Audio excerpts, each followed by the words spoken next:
Здравейте! Това е ревю на кемпер Химер B5V4. Тук може да се пуска камерата, изключва. Сега ще ви покажа. Това е малко изненадворно как върви нагоре.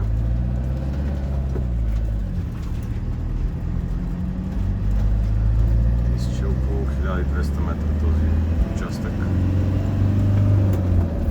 128 конски сили, 5 скорости, тракшн контрол, който работи. Кемпера е на 274 000 км. Ето тракшн контрол, веднага излиза тук, работи, пробвал съм го зимата, аз на моя личен кемпер имам такъв. Музиката сме намалили, има климатик, има круиз контрол, тук се пуска, спира и тук се сетва желаната скорост. Доста панорамно вю, панорамна гледка има от предния прозорец. Заедно си почти навънка. Сега ще показваме след малко и отзад как са нещата. Само искам да стигнем до някаква равен участък, за да го паркирам и ще обясня още. Кемпера е с сменен ангренажен ремък преди може би 3-4 хиляди км. Купих го от Холандия, обикаляхме с жената 8 дни из Европа и е време този кемпер да намери нов собственик. Ето това може би ще е нашето място, ето до кравите. Ще спрем и ще го гледаме този кемпер. Видите сега така. Равно ли е тук? Равно е. Що го е? Така. Това е кемпера. Чакайте, преди да съм го загасил да ви покажа примерно как работи. Ето да имаме ръчна, има доста екстри, сега ще ви показвам. От тук примерно се дига задната стълбичката, когато писне алармата, без да е необходимо да се слиза от кемпера. Само една секунда.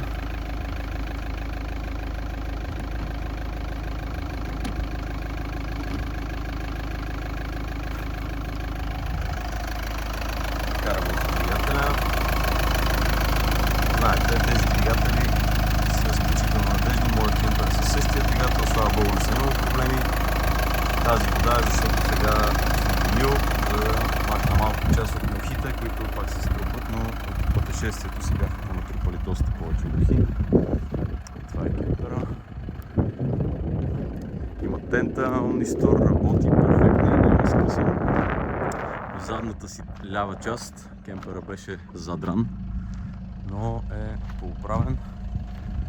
Има опция за още по-добре, нали, да бъде поедисан, но това е вече който желая. Това също ще дава от задирането.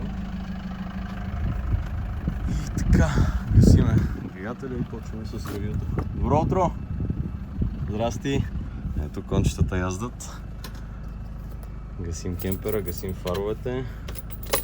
Да, отвънка навътре. Отвън навътре. Тук има сторич шкафчета. Това е извадена. Тук се включва за печката. Той е с две печки този кемпер. Една задна, една предна. След малко ще показваме. Тук седят акумулаторите и има багажник, който е от край до край за хората, които карат ски. Ето това е акумулатора. Има тестер. Цъка се копчето. Така. Цъкаме копчето и показва в какво състояние са ни батериите. Тук на 100% заредени. Ей, тук от край до край може да си наредите ските, примерно. Аз в моя кемпер имам подобен багажник и ги редя ските. Затваряме с една ръка. Заключваме с още една ръка. Задните гуми са с нов дот. Дискове накладки ги бях проверял, изглеждат съвсем пресни. Тук ще тича водата, тук при ремонта работите. Единия достъп до багажника. И това е багажника под задното легло. И него ще го покажем в детайли след малко. Тези ръждиви шайби ще бъдат сменени с неръждаеми такива. Приготвил съм ето такива са шайбите, неръждавейка. Огледална. Ще показваме после пак багажника и сега да покажем екстрата, която е издърпващ се багажник за мотор. Задната броня се издърпва и по този начин. Хващате. Издърпва се до тук, само че трябва да разкача кабелите, които няма сега да разкачам. Тук има една платформа. Ето я платформата. Тази платформа, махат се тия два болта. Тук има болт, от друга страна има болт. Платформата пада, те се застопоряват от тази страна, за да не мърда тази платформа и си качвате скутърчето или мотора. Или каквото решите, аз после ще прибирам платформата. Ето го кемпера. И почваме сега с пул отвътре с багажника, което е едно от най-хубавите неща на това да имаш кемпер. Предният собственик е дупчил доста някакви неща. Човек се дали да залепя нещо да го обновя, но сега съм го оставил така. Има опция да бъде обновено. Ето го багажника.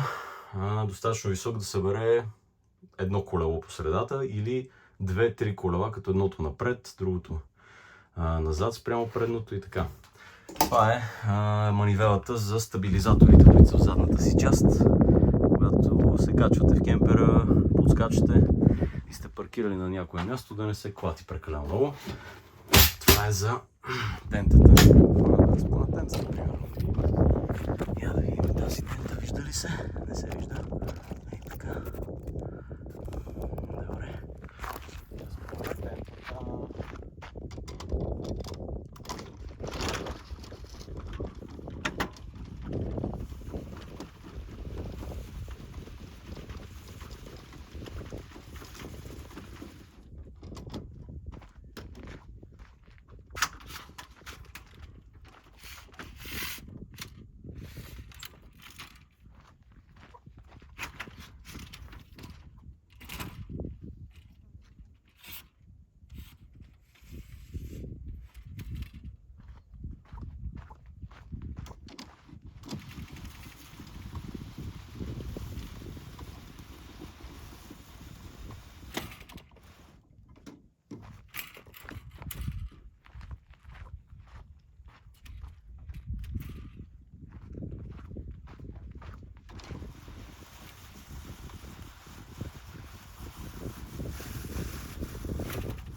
Ами това е тентата, естествено, сега ще излезе вятър в момента, в който разпънах тази тента.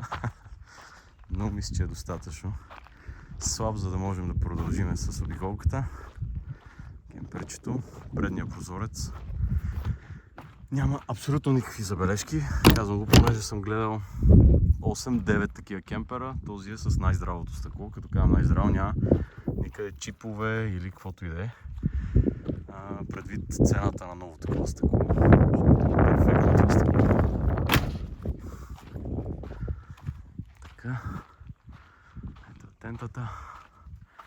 Може би има нужда от малко автомивка, така като гледам. Даже аз понеже не обичам да рискувам в силен вятър, но тук е постоянно, няма пориви, така че влизаме вътре и продължаваме с обиколката.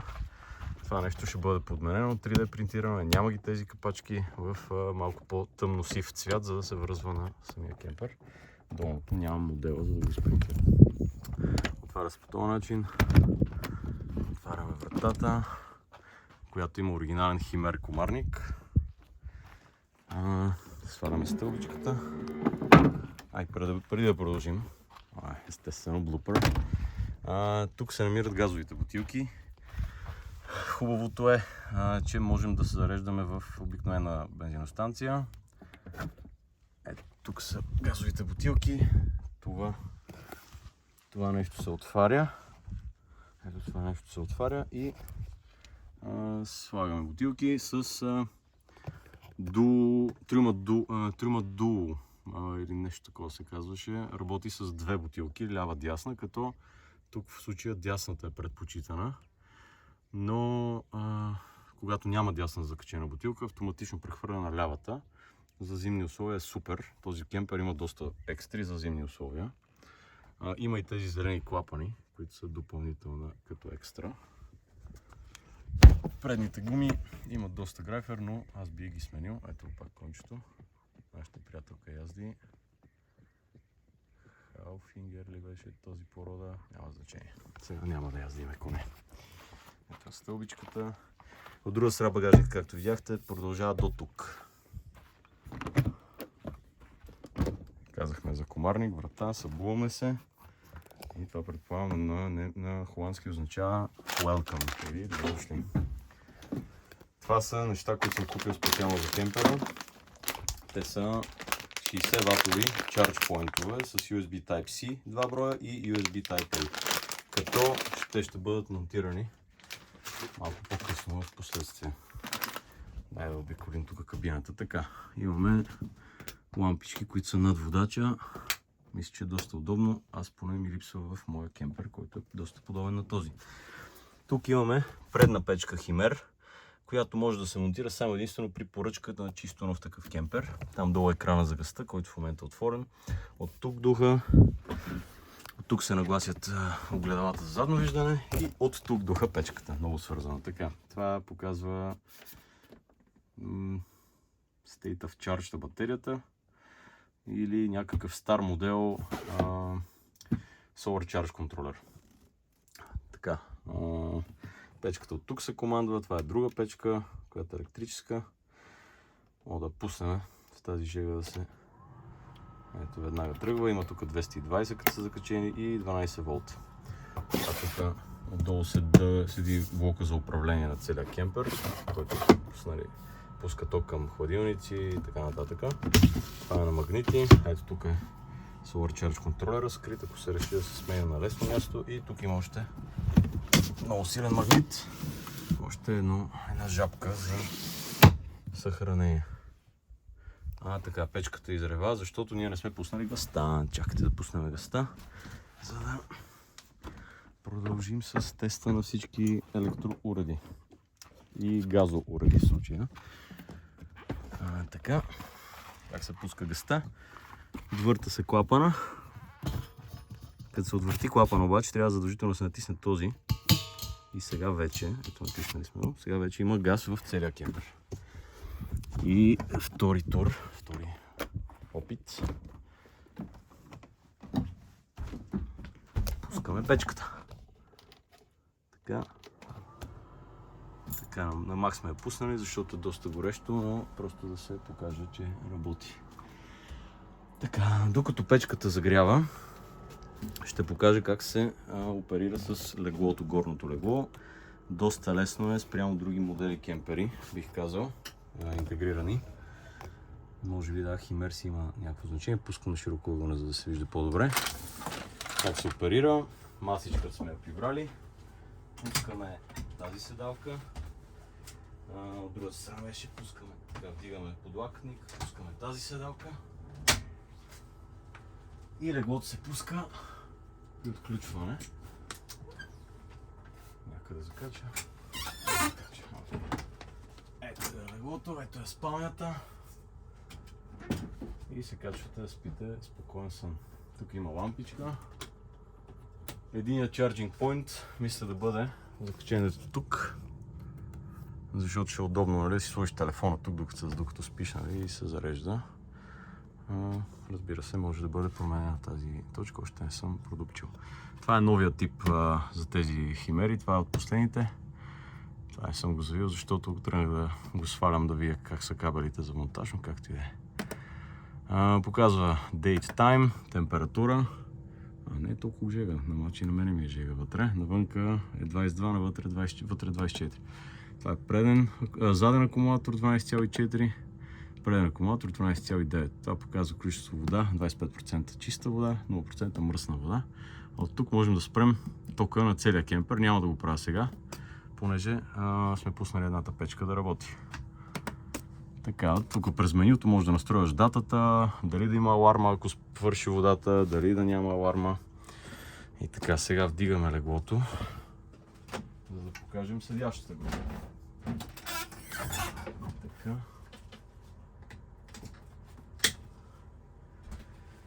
Като дойдат гости, правим така. Къде му беше това за завъртане? Ето го правим така. Правим така. И от друга страна.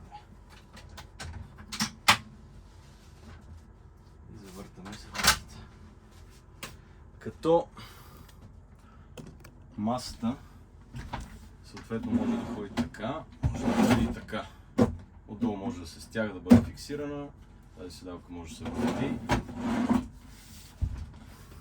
Друго, което има този кемпер, е аларма газова. Видях, че това са оригиналните за Хаймер.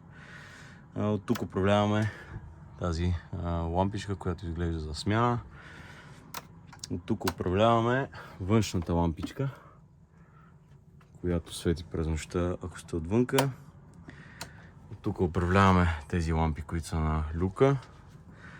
Хубавото на тези люкове е, че първо, че хубаво работят, и второ, че се вдига целият люк нагоре.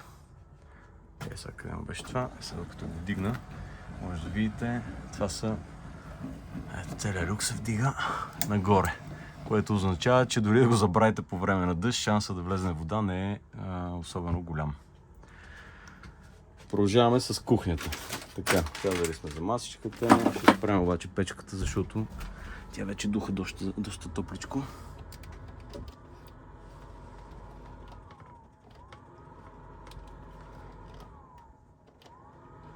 Така, сега ще спрем печката. Така, тук също има осветление, което е луминесцентно. Отнема му няколко секунди докато запали. Ето го. Казахме кухнята. Имаме аспиратор, който е над котлоните, който не е като вкъщи 500 кубика в минута. Ето от тук минава. Това са шкафовете. Те са с някакъв тип, не е стъкло, може би е плексиглас някакъв или полипропилен, не съм сигурен. Шкафчета. Пак имаме лампа, която е тук на 12 волта. Ето е лампата. Много приятно свети през нощта. Имаме 3 котлона, които се палят с това нещо. Чакай как се палят, че аз не разбирам много на тези работи. Ще ми трябва 2 ръце. Само една секунда. Не знам точно как. Жената ги пали тези котлони. Не видим. Не знам как се палят тези котлони, но се палят и съм виждал, че тя си прави кафе примерно. Ето го, запали се. Не знам дали се вижда. Май трябва да се държи още малко. И се спира. И другите работят, обаче ги спира, защото на мен ми е топло. Така. Това са котлоните. Много е яко. Освен, че работят на комарници и штори. Много лесно. Имаме и с една ръка отваряне на прозорците. За разлика от всички други кемпери, масовите, които са малко по-нисък клас. На 3 места трябва да се откача това нещо. Ето, хоп, чеса. Така и заключва. Така и заключва. Това е най-отвореното и така и го прибираме. Така. Махаме тази хартия. Тя си е тук. Това е някаква тип дъска. Ударено е леко, разбира се. Ползва на кемпера. Това е тапа. Дали имаме вода е въпросът, има някаква вода. Топла вода е това. Това е студена вода, ето гледат ни въпросително хората. Може би ще ни питат какво правите тук сега. Сега ще им отговорим. Ако ни попитат, разбира се. Това е нов хладилник, който е сменяван. И се пуска по този начин. Първо трябва да видим дали сме пуснали крановете. Да, другото готино е, че се заключва всички шкафове по този начин. Ето всичко е отключено. Всичко е заключено. Не може да се отваря, отключва. Да видим дали сме пуснали гъста. Пуснали сме. Ето сега трябва да запали този хладилник. Това е... Има телевизор тук, който може да се издърпва, нали? Да гледаш назад, т.е. тук, нали, докато си, или да гледаш насам, нали, докато си на спалнята. Чай, че обърках малко тук тези телефонни камери ъгли. Дай да го приварим сега. Ей, така, хоп. Така. Прибираме телевизора. Затваряме му шкафа. Дай Да обсъдим пак шкафовете. Ето тук са заключени, отключваме ги. Имаме много чекмеджета, които са множество, дълбоки са. Тук имаме катуари.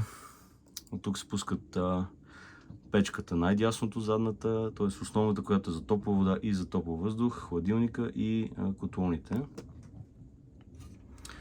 И си държите видици ножове. Тук имаме друго чекмедже. Тук имаме кофи за буклук, за разделно събиране и някакви други чекмеджета. Продължаваме с чекмеджетата. Тук има още чекмеджета, които са доста дълбоки и така. Така, предната част сме я завършили. Ето шкафчета, колкото искаш този кемпер.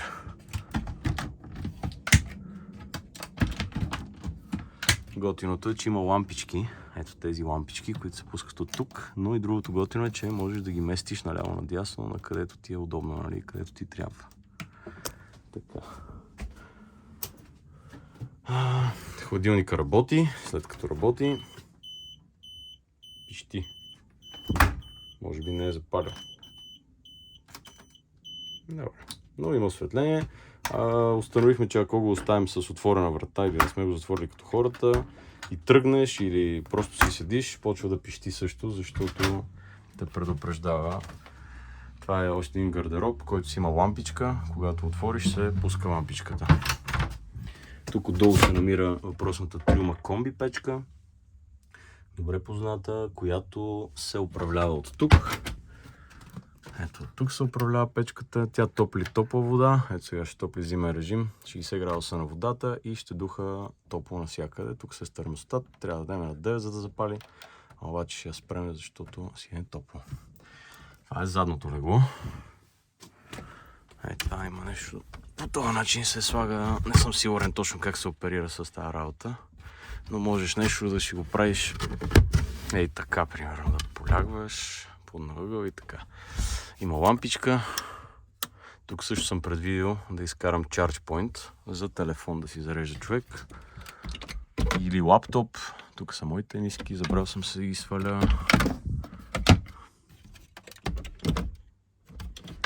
И тук, нали, още едно прозорче. Рафчета има и капандура. Къде се отваря така. Добре, отваряме малко да влезе въздух. Тук има сторидж. Това са от тези Химер каталози, оригиналните, които са. Тук съм ги сложил.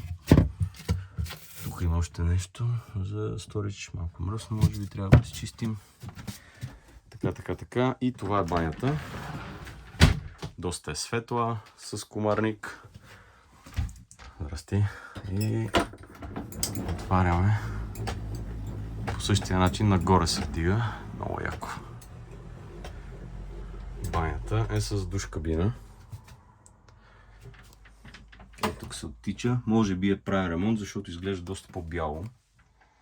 Спрямо останалите неща. Откачаме това. Едното идва насам, другото идва насам. И става душ кабина за къпане. Чакай сега така. Те се гръпа. Така. И няма да пускам сега водата, защото съм с дрехи. Но взето е това. Ето имаме вода, топла студена. Тоалетната също няма да пускам водата. Но това си обикновена Тетфорд тоалетна. Ето осветлението в банята, забравих да покажа. Тук се пуска водата, няма да пускаме, казах. И има 12 волта за запалка, тип немски стандарт. Имам такъв преходник. Тук е разни работи. Един ароматизатор сме сложили, който не знам защо, ама като покара малко се затваря веднага. Така, мисля, че това беше ревюто на кемпера. Под седалките има още сторидж, където може да се ползва за разни работи. Кемпера има и външен душ, забравих да кажа, освен че има втора печка. Ето, тишина, сянка. Ще си прибирам след малко. Така. Тук е външна точка за пускане на газ. Ако имате газово барбекю, аз си ползвам такова. Small Camper. Тук има 220 да се закачиш към къмпинг. ток. А пък това, което говорих за тока, за външния душ, ето това нещо. То не е заключено. Хоп. Пуска се помпата. Закачаш си външния душ и си настроиш топла студена вода.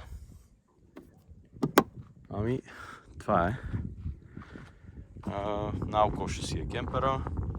Имам разработен модел окачване за допълнително въздушно подпомагане на возилата, но този кемпер, нали, доста съм го карал, мисля, че няма нужда от такива неща. Доста лесно се кара. Моят е по-дълъг с около 60 см и определено, нали, се усеща това нещо.